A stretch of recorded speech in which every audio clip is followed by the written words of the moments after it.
Pour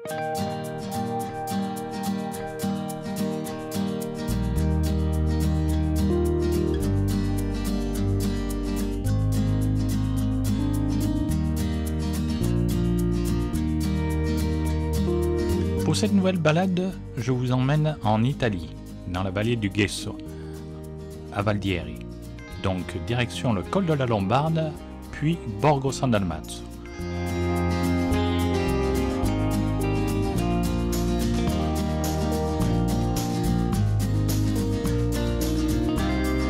Notre itinéraire est possible via la Madone del Coletto, très prisée par des cyclistes du secteur. Et culmine à près de 1300 mètres d'altitude, la route est très sinueuse. L'itinéraire via Borgo San Dalmazzo est beaucoup plus clément, même si un peu plus long.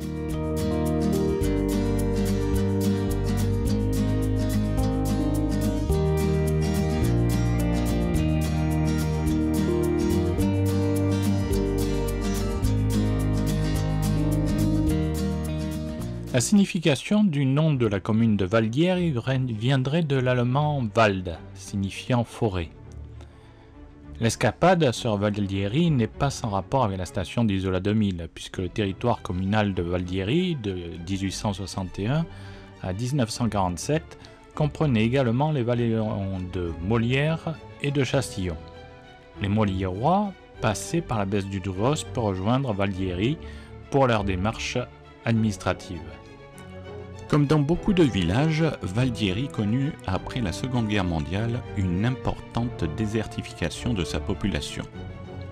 Les activités traditionnelles agricoles et pastorales perdirent de l'importance en proportion. Depuis les années 80, on assiste à une relance de l'activité touristique avec la création du parc naturel de l'Argentera, devenu par la suite parc naturel des Alpes-Maritimes, mais aussi avec l'intensification de la gestion des refuges et le passage de l'itinéraire de randonnée de la Grande Traversée des Alpes. Autre point commun avec la commune d'Isola, la mise à jour d'une nécropole proto-historique.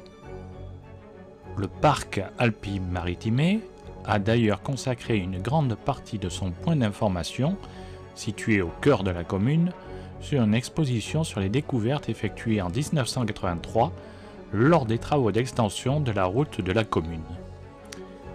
Des sépultures datant de l'âge de bronze, mais également de l'âge de fer, ont été découvertes à ce moment-là.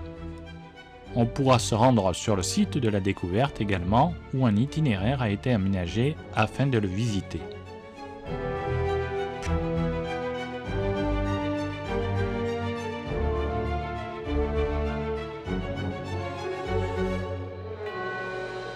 Puis nous reprenons la route pour rejoindre les thermes de Valdieri que nous rejoignons en une vingtaine de minutes.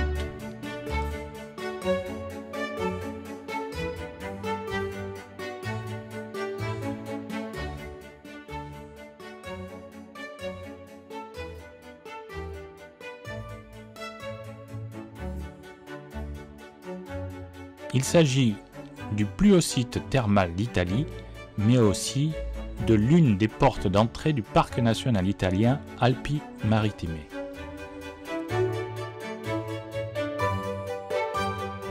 Les premiers documents qui nous permettent de reconstruire l'histoire de ce complexe thermal remontent à la première moitié du XVIe siècle.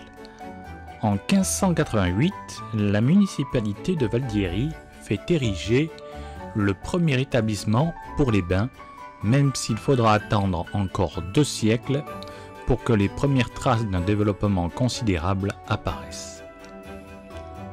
C'est en juillet 1857, sous la volonté du roi Victor Emmanuel II, que la première pierre de ce qu'aujourd'hui on appelle l'hôtel royal centre de bien-être des thermes de Valdieri est posée.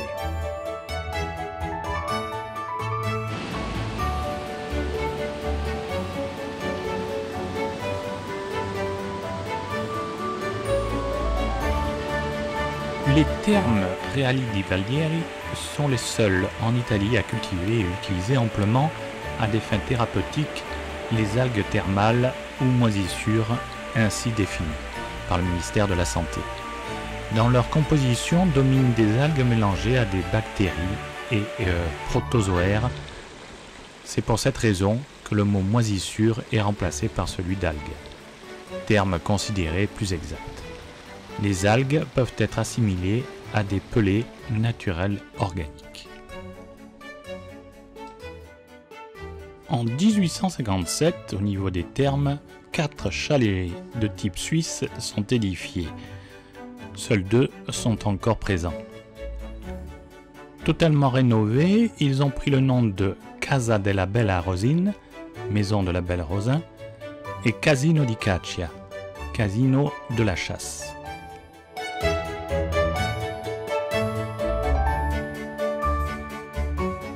La Maison de la Bella Rosin a été donnée à l'un des chalets en souvenir de Rosa Vercellana, la femme du peuple dont Victor Emmanuel a eu 2 enfants.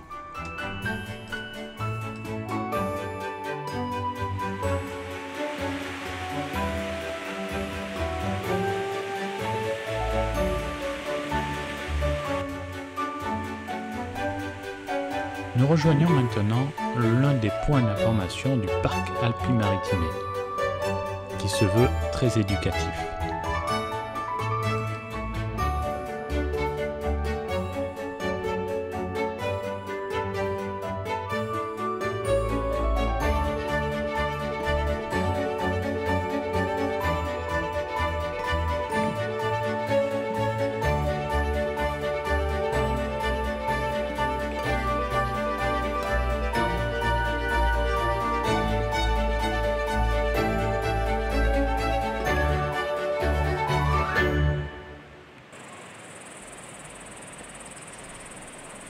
Toujours à l'entrée du parc se trouve un jardin botanique, regroupant près de 450 variétés de plantes, représentant les principales espèces que l'on peut découvrir dans l'écosystème des Alpes-Maritimes.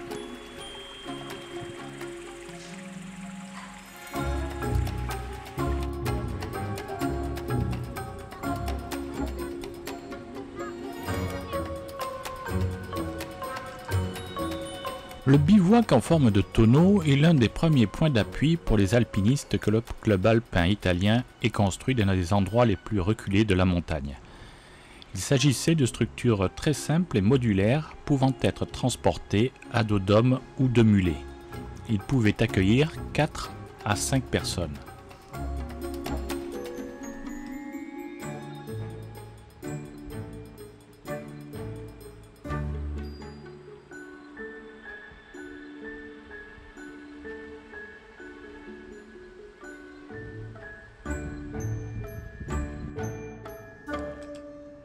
Ici, un monument à la mémoire des membres d'équipage des avions qui périrent dans la vallée Ghesso de 1943 à 1980.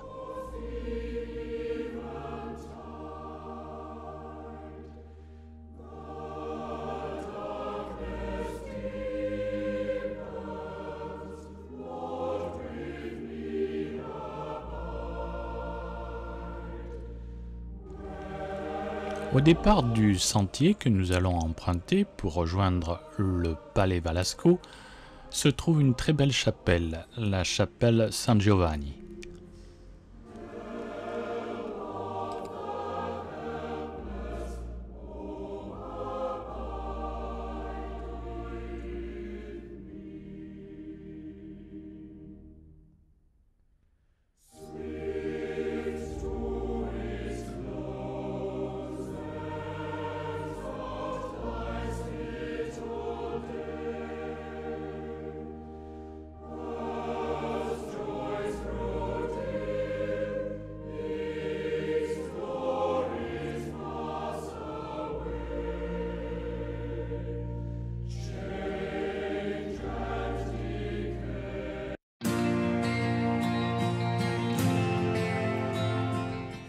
Le moment est venu pour nous de prendre la direction du Palais Valasco et de pénétrer dans le parc Alpi-Maritimée. Comme on peut le constater, la réglementation du parc est assez différente de celle du nôtre. Par exemple, les chiens sont autorisés, mais tenus en laisse.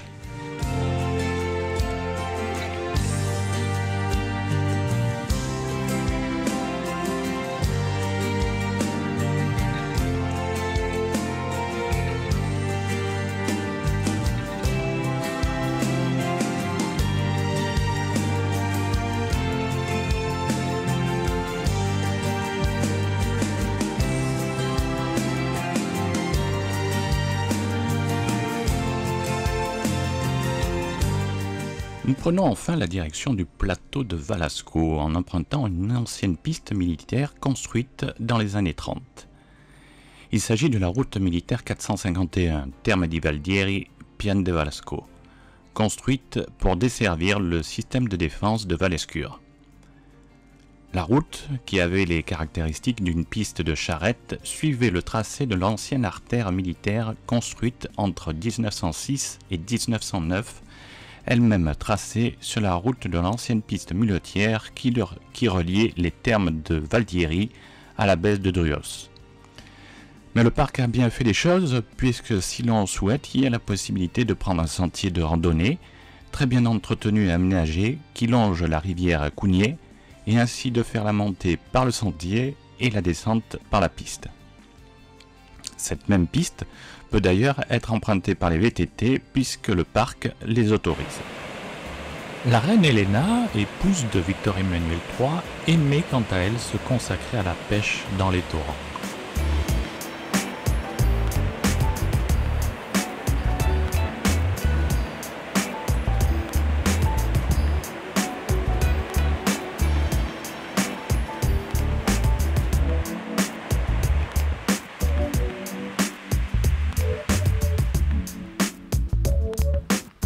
Le sentier qui se tient à proximité du torrent traverse les nombreux virages en épingle à cheveux de l'ancienne route militaire, la rencontrant par moments.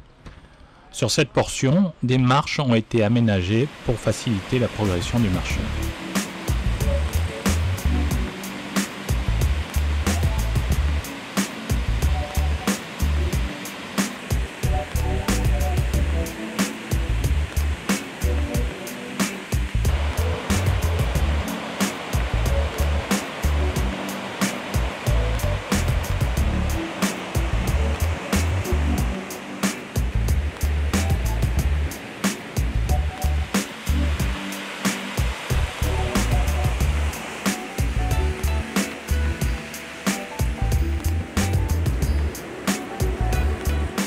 D'ici, nous pouvons apercevoir l'un des magnifiques murs de soutènement réalisés pour le maintien de la piste militaire.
Alors que nous approchons du plan Valasco, plusieurs zones ombragées en bordure du torrent, nous pouvons constater que la fréquentation y est importante. Il faut dire que la balade y est facile et courte. Certains n'hésitent pas à monter à pied avec des glacières sous le bras.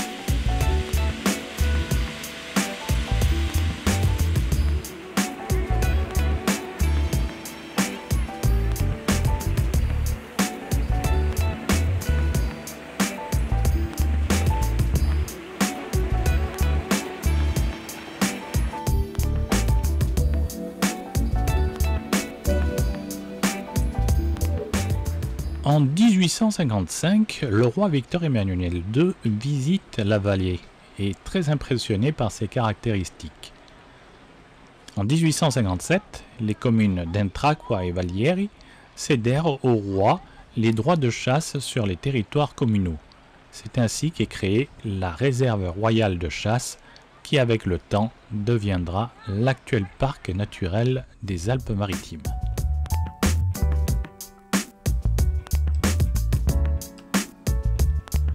Nous atteignons le plan Valasco. La construction d'une maison de campagne à Valasco que Victor Emmanuel aurait utilisée pour ses voyages de chasse dans la réserve royale remonte aux années 1868, alors qu'à Valasco il y avait probablement 2 bâtisses, un bâtiment pour les gardes et une écurie. Cependant, au moins dans sa forme actuelle, le bâtiment royal a probablement été construit dans les années 1870, bien que toutes les sources ne s'accordent pas sur cette date. Son histoire est assez troublée. Réquisitionnée avec l'autorisation de Victor Emmanuel III pendant la Première Guerre mondiale et transformée en caserne pour 250 hommes et 10 quadrupèdes, il fut légèrement endommagé par un incendie qui fut rapidement éteint. Les dommages ont été indemnisés par les militaires qui ont également pris en charge les réparations. Durant la Seconde Guerre mondiale, l'établissement subit le même sort. Réquisitionné dans les années 30 et utilisé comme dépôt de matériaux et abri pour les troupes, il fut de nouveau endommagé par un incendie et restauré aux frais des militaires pour un montant de 34 000 lire. Après des décennies de négligence et après avoir également été utilisé comme abri pour les animaux dans les alpages, il a été de nouveau frappé en 1993 par un incendie qui a complètement détruit le toit. Depuis 2008, il est devenu un établissement d'hébergement touristique. Le refuge dispose de 50 couchages, d'une salle de restauration et d'un patio en son centre faisant office de terrasse.